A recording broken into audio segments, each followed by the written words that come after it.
수요 특강 917.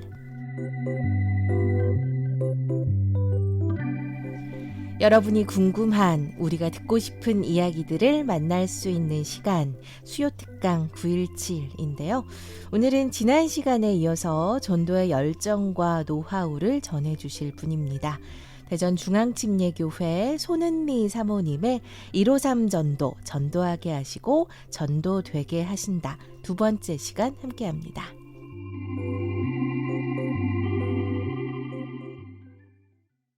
반갑습니다. 오후에 만나 수요 특강 917 청취자 여러분, 오늘이 벌써 두 번째 특강 시간입니다. 153 전도의 손은미 사모입니다. 지난 시간 전도는 하나님께서 하게 하시고 되게 하신다고 말씀드렸습니다. 그리고 153 전도 대상자를 전하고, 첫 번째 하나님께 간절히 기도하고, 5 5번 만나서 삶을 나누고, 3 3번은 꼭 복음을 전하시라고 말씀드렸습니다. 오늘은 153 전도의 실제적인 전도 사례와 전도자에게 주시는 축복을 함께 나눠봅니다. 첫 번째, 제가 했던 아파트 이웃 전도의 실제 사례를 한번 나눠보겠습니다. 첫 번째 만남은요, 아파트 우리 동네에 새로운 가족이 이사를 왔습니다. 반가운 얼굴로 인사를 나눴고요. 또 저는 저의 전화번호를 알려주면서 혹 동네 주변 안내나 집 관련 도움이 필요하시면 연락을 달라고 말씀드렸습니다. 그리고 혹시 교회에 다니시는지도 물었고요. 근데 안 다닌다고 하셨어요. 처음엔 그분의 이름을 몰라서 505호 이런 식으로 적어놓고 하나님께 기회가 된다면 전도할 수 있게 해달라고 기도를 했습니다. 기도한 지 한 달쯤 되었을 때 두 번째 만남을 갖게 됐는데, 엘리베이터에서 우연히 만나 인사를 나누게 됐습니다. 초겨울에 가족 3명 모두 너무나 피곤한 상태였고, 갑자기 제게 든 생각이, 밖에서 사가지고 들어오던 설렁탕 한 봉지를 엘리베이터에서 얼른 저녁에 드시라고 전해드렸습니다.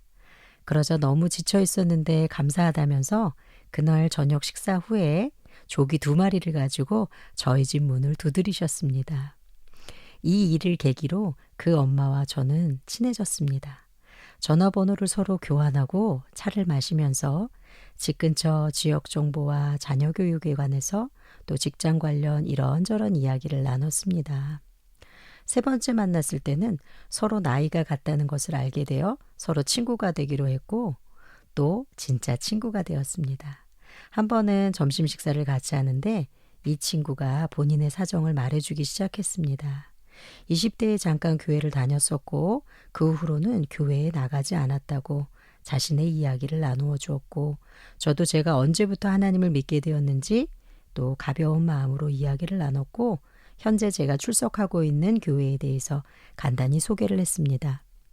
네 번째 만남에서는 친구가 직장에서 스트레스가 많아 위로하면서 제 인생에서 하나님이 어떤 분이신지 저도 간증하게 되었고, 또 친구가 교회에 대해서 평소에 궁금했던 것들을 저한테 묻기 시작했습니다. 성경에 대해서 물을 때 저는 대답하면서 조금씩 전도하기 시작했습니다. 5번째 만났을 때는 더 적극적으로 저는 친구를 위해서 기도했고, 기도할 때 하나님께서 전도 대상자 친구의 마음의 문을 열어주셨고, 성경적인 바른 복음을 저는 한 번 더 전했습니다. 그 후에 교회에 나와서 함께 신앙생활을 시작하게 되었습니다. 제 기억으로는 아마 8개월 정도쯤 걸렸던 것 같습니다. 이 친구는 3년째 저의 친한 동갑내기 친구로 지금 서울에 살고 있지만 교회에서 구역 모임, 목장이라고도 하죠. 목장 생활도 잘하고 서로 전화로 안부를 물으며 기도 부탁도 하면서 지내는 예수 안에서 한 가족이 되었습니다. 놀라우신 하나님의 은혜에 감사하는 아주 기쁜 전도가 되었습니다. 그런데 전도를 하다 보면 우리 교회 좋아, 한번 와봐, 이렇게 전도할 수도 있습니다. 가벼운 마음으로 접근하는 방식이죠. 그런데 저는 여러분께 한번 권면드립니다. 복음의 핵심은 예수 그리스도입니다. 사모님 저도 알죠. 그런데 불교 배경, 유교 배경에 자란 사람들이 예수님을 잘 모르는데 그러니까 우리 교회 식당 밥 맛있다고 우리 교회 좋은 분들 많다고 하고 데려와야 되는 것 아닙니까? 이렇게 말씀하시는 분들이 종종 있습니다. 저는 저의 경험을 나눠보겠습니다. 한 번은 학기 초가 되어서 아이들이 학교를 다니기 시작하면서 자연스럽게 친구들을 사귀고 저도 자연스럽게 아이 친구 엄마를 만나게 되었고 이 친구 엄마를 153 전도법을 통해 전도하게 되었습니다. 여기서 잠깐 전도의 팁을 드리면요. 저는 3월에 학부모 모임에 가서 혹 전도 대상자가 있는지 한번 잘 살펴봅니다. 그리고 1명에서 2명 정도 아주 좋은 엄마들, 교회에 다니지 않는 엄마들을 발견하게 되는데요. 그럴 때는 반드시 기도하고 따로 시간을 내서 1대1로 만나서 대화를 나누는 시간을 갖습니다. 때로는 3명에서 4명의 엄마들이 그룹으로 만나게 되는데요. 그때는 제가 궁금한 전도 대상자의 개인 사정을 잘 듣지 못하고 저도 적극적으로 그 대상자에게 질문할 수 없기 때문에 그렇습니다. 반드시 기도하고 따로 시간을 내서 1대1로 만나서 전도를 하는 게 효과적인 것 같습니다. 암튼 이 엄마를 만나서 그리스도의 복음을 전했고 전도가 되어 교회 예배에 참석하게 됐는데 갑자기 이 엄마가 하는 말이 일단 1년은 그냥 목장에 가지 않고 주일 예배만 드리면서 교회를 다닐 테니 그냥 저를 좀 두세요 라고 말하는 겁니다. 뭔가 사정이 있겠네 싶어서 기도하면서 1년을 기다렸습니다. 정확하게 1년이 되자 이제 제가 목장 활동도 하면서 신앙생활하고 싶다고 했습니다. 그래서 제가 전도한 A 집사님이 있는 목장에 이 엄마를 소개해주고 목장에서 잘 챙겨주라고 부탁을 했습니다. 그리고 2년쯤 신앙생활하고 집사님이 되더니 맛있는 차를 사주면서 자기를 전도해줘서 감사하다고 인사를 하더라고요. 저는 너무 기뻤죠. 지금은 남편과 딸들도 함께 신앙생활 잘하는 믿음의 가정이 되었습니다. 그런데 시간이 지나서 이분의 사정을 들어보니 오래전에 믿음이 별로 없을 때 어떤 분을 따라서 동네 교회에 갔는데 예수 십자가의 복음 제시 없이 그저 친절하게 잘 챙겨주다가 막상 교회 등록을 하니까 그분이 다른 분 전도로 너무 바빠서 본인이 교회 적응도 하기 전에 사라지셨다는 거예요. 그래서 그때 교회를 그만 다녔다고 했습니다. 이분은 제가 등록한 다음에 지난번처럼 서로 헤어지게 될까봐 저더러 앞으로 10년은 함께 신앙생활을 하면서 챙겨달라고 하셨습니다. 저는 그렇게 하겠다고 웃었습니다. 그런데요, 지금은 주 안에서 한 가족이 되어 그분이 저를 더 많이 챙겨주십니다. 서울에서 자주 전화도 주시고 대전에도 가끔 놀러 오시고요. 고린도후서 4장 5절에서 7절을 읽겠습니다. 우리는 우리를 전파하는 것이 아니라 오직 그리스도 예수의 주되신 것과 또 예수를 위하여 우리가 너희의 종된 것을 전파함이라. 어두운데 빛이 비치라 하셨던 그 하나님께서 예수 그리스도의 얼굴에 있는 하나님의 영광을 아는 빛을 우리 마음에 비추셨느니라. 우리가 이 보배를 질그릇에 가졌으니 이는 심히 큰 능력은 하나님께 있고 우리에게 있지 아니함을 알게 하려 함이라. 방금 읽어드린 고린도후서 4장 5절에 보면 우리가 그리스도를 전한다고 말합니다. 우리가 우리를 전파하는 게 아니라 예수 그리스도를 전하는 겁니다. 그래서 우리는 153 전도를 하면서 반드시 기도하고 복음을 전해야 합니다. 사람과 사람이 친해져서 인간적으로 잘해주는 것에는 한계가 있습니다. 이사를 가거나 직장을 옮겨서 가까운 사이가 멀어지기도 합니다. 예수님 믿어야 구원받고 천국 간다는 사실을 성경 그대로 전해야 전도 대상자도 믿음이 생기고 신앙생활을 바르게 시작합니다. 하나님의 말씀이 마음의 씨앗으로 심겨져야 싹이 나고 자라듯 말씀도 읽고 기도도 하면서 바른 신앙생활을 시작하는 것입니다. 그리고 예배에 나와 말씀을 통해 심히 큰 능력 되신 하나님을 경험하게 될 때 비로소 그 영혼이 새롭게 태어나는 것입니다. 이제 마지막으로 전도자가 누리는 축복을 함께 나눕니다. 에베소서 1장 17절 우리 주 예수 그리스도의 하나님 영광의 아버지께서 지혜와 계시의 영을 너희에게 주사 하나님을 알게 하시고 첫 번째 전도자는 성령의 일하심을 알게 되고 함께 기뻐할 수 있습니다. 부족한 죄인이 예수 그리스도의 십자가의 보혈로 구원받은 새 사람이 되었습니다. 말씀대로 순종하고 기도하면서 전도할 때 성령께서 전적으로 도와주시고 또 전도 대상자가 예수님을 영접하는 그 모습을 보면 그 기쁨은 말로 표현할 수 없습니다. 두 번째, 전도자는 인도하시는 하나님을 계속 경험하면서 더 큰 믿음의 그릇을 지니게 됩니다.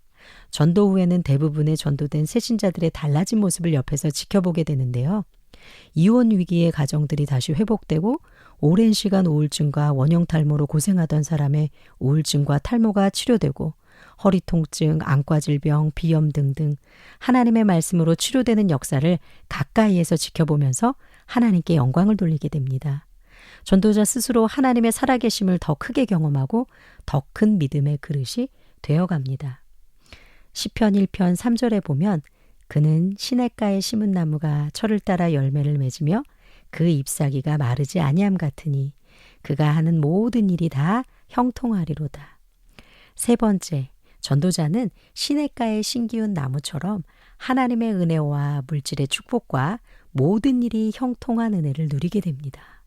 물론 전도자도 처음 전도하기 시작할 때 점심도 사고 차도 내면서 베풀지만 예수 믿게 된 새신자가 회복된 자신의 가정을 바라보면서 감사하다면서 직접 옷을 만들어 주시는 분도 계셨고 가방을 떠서 주시기도 하고 밑반찬이나 고기도 나눠주시고 편지도 주시고 그렇게 정성 어린 선물을 받기도 합니다.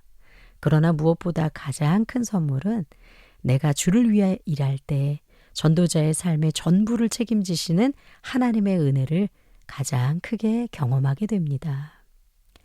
에베소서 2장 8절 너희는 그 은혜를 의하여 믿음으로 말미암아 구원을 받았으니 이것은 너희에게서 난 것이 아니요 하나님의 선물이라. 청취자 여러분, 거저 주시는 하나님의 선물, 그 구원의 은혜를 주변에 함께 나눌 때 전도라는 귀한 사역을 감당할 때 우리는 더 큰 하나님의 손길을 경험하고 우리의 삶의 지경은 더 크게 확장될 것입니다.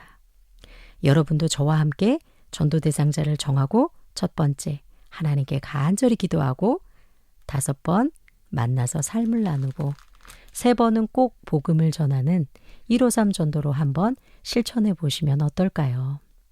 오늘도 살아계신 하나님께서 전도하고자 결심하시는 청취자 여러분과 반드시 함께 동행하실 것입니다.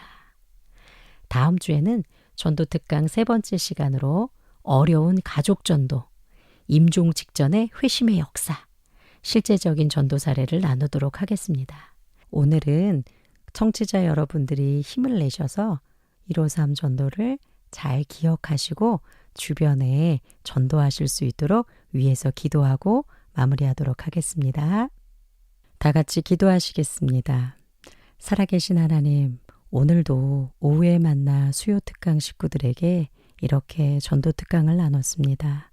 하나님, 153 전도를 통해서 혹시 우리 주변에 있는 이웃들 그리고 가족들 전도할 수 있는 기회를 얻을 수 있도록 하나님께서 도와주시기를 원합니다.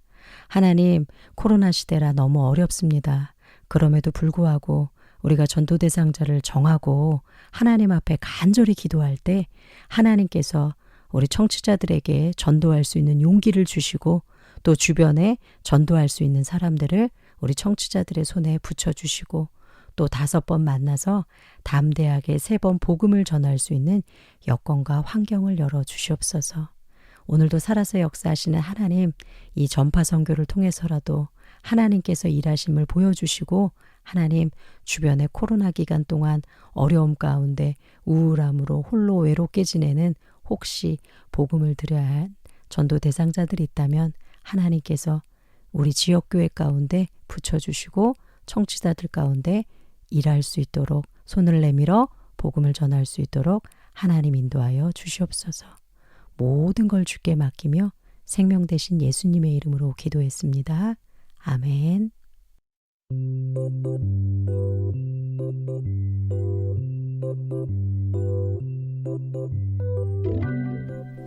수요 특강 917이었습니다.